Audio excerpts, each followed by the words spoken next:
بسم الله الرحمن الرحيم. باب حلاوة الإيمان. حديث نمبر 16. حدثنا محمد بن مسنى قال حدثنا عبد الوهاب الثقفي قال حدثنا أيوب عن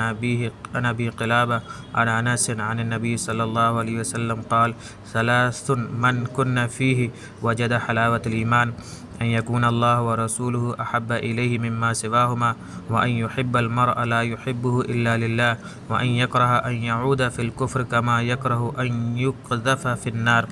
حضرت انس رضی اللہ عنہ سے روایت ہے کہ نبی کریم صلی اللہ علیہ وسلم نے فرمایا: جس شخص میں تین باتیں ہوں گی وہ ایمان کی حلاوت پائے گا. ایک یہ کہ اللہ اور اس کے رسول صلی اللہ علیہ وسلم کی محبت سب سے زیادہ ہو، دوسری یہ کہ صرف اللہ کے لیے دوستی رکھے، اور تیسرا یہ کہ دوبارہ اس کو کافر بننا اتنا ناگوار ہو جیسے آگ میں ڈالا جانا.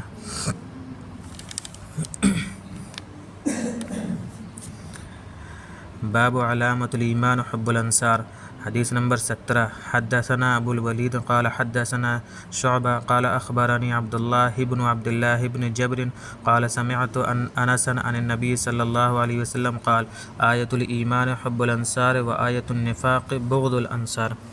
انس رضی اللہ عنہ سے روایت ہے کہ نبی کریم صلی اللہ علیہ وسلم نے فرمایا: ایمان کی نشانی انصار سے محبت رکھنا ہے، اور انصار سے بغض یعنی دشمنی رکھنا نفاق کی علامت ہے.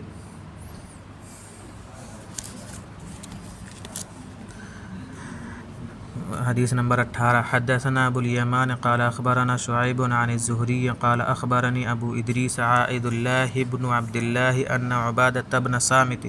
وكان شهد بدرا وهو أحد النقباء ليلة العقبة أن رسول الله صلى الله عليه وسلم قال: وحوله عصابة من أصحابه بايعوني على ألا تشركوا بالله شيئا ولا تسرقوا ولا تزنوا ولا تقتلوا أولادكم ولا تأتوا ببهتان تفترونه بين أيديكم وأرجلكم ولا تعصوا في معروف فمن وفى منكم فأجره على الله ومن أصاب من ذلك شيئا فعوقب في الدنيا فهو كفارة له ومن أصاب من ذلك شيئا ثم ستره الله فهو إلى الله إن شاء عفا عنه وإن شاء عاقبه فبايعناه على ذلك. عبادہ بن صامت رضی اللہ عنہ جو بدر کی لڑائی میں شریک تھے اور لیلۃ العقبہ کے 12 نقیبوں میں سے تھے، فرماتے ہیں کہ رسول اللہ صلی اللہ علیہ وسلم نے اس وقت جب آپ صلی اللہ علیہ وسلم کے ارد گرد صحابہ کی ایک جماعت بیٹھی ہوئی تھی فرمایا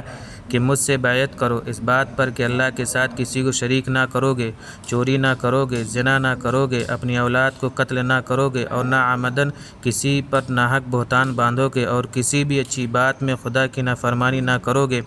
جو کوئی تم میں سے اس عہد کو پورا کرے گا تو اس کا ثواب اللہ کے ذمے ہے، اور جو کوئی ان بری باتوں میں سے کسی کا ارتکاب کرے اور اسے دنیا میں سزا دے دی گئی تو یہ سزا اس کے لیے بدلہ ہو جائے گی، اور جو بھی ان میں سے کسی بات میں مبتلا ہو گیا ہو اور اللہ نے اس کے گناہ کو چھپا لیا ہو تو پھر اس کا معاملہ اللہ کے حوالے ہے، اگر چاہے معاف کر دے اور اگر چاہے تو سزا دے دے. عبادہ کہتے ہیں کہ پھر ہم سب نے ان پر آپ صلی اللہ علیہ وسلم سے بیعت کر لی.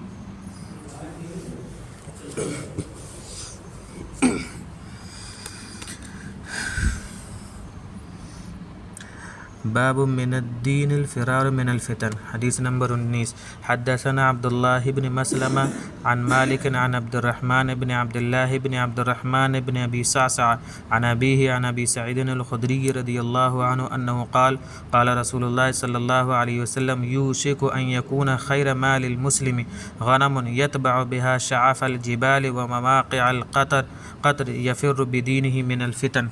حضرت ابو سعید خدری رضی اللہ عنہ سے روایت ہے کہ رسول اللہ صلی اللہ علیہ وسلم نے فرمایا کہ وہ زمانہ قریب ہے